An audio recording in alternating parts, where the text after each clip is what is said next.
நாடாளுமன்ற தேர்தல் தேதி இந்த மாதம் இறுதியில் அறிவிக்கப்பட உள்ளது. இதனையடுத்து அரசியல் கட்சிகள் தேர்தல் பணியை தீவிரப்படுத்தியுள்ளது. அந்த வகையில் தமிழகத்தில் தேர்தல் களத்தில் கடந்த 5 வருடமாக கூட்டணியாக இருந்த அதிமுக பாஜக பிரிந்து உள்ளது. இதனையடுத்து இரு தரப்பும் தங்கள் கூட்டணியை வலுப்படுத்த மற்ற கட்சிகளோடு கூட்டணி பேச்சுவார்த்தையை தொடங்கியுள்ளது.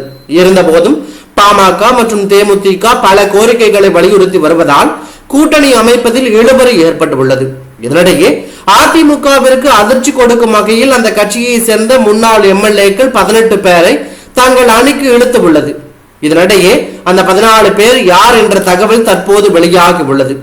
டெல்லி பாஜக தலைமை அலுவலகத்தில் நடைபெறும் விழாவில் அதிமுக மாஜி எம்எல்ஏக்களான வடிவேல், கரூர் கந்தசாமி, அரவக்குறிச்சி திருமதி கோமதி சீனிவாசன், வலங்கைமான் சின்னசாமி, சிங்காநல்லூர் துரைசாமி, கோயம்புத்தூர் ரத்தினம், பொள்ளாச்சி வாசன், வேடச்சந்தூர் முத்துகிருஷ்ணன் ஆகியோரும், அருள், புவனகிரி, ராஜேந்திரன், தங்கராசு, குருநாதன், ஜெயராமன், தேனி பாலசுப்ரமணியன், சீர்காழி சந்திரசேகர், சோழவந்தான் ஆகியோர் இணைய இருப்பதாக தகவல் வெளியாகி உள்ளது.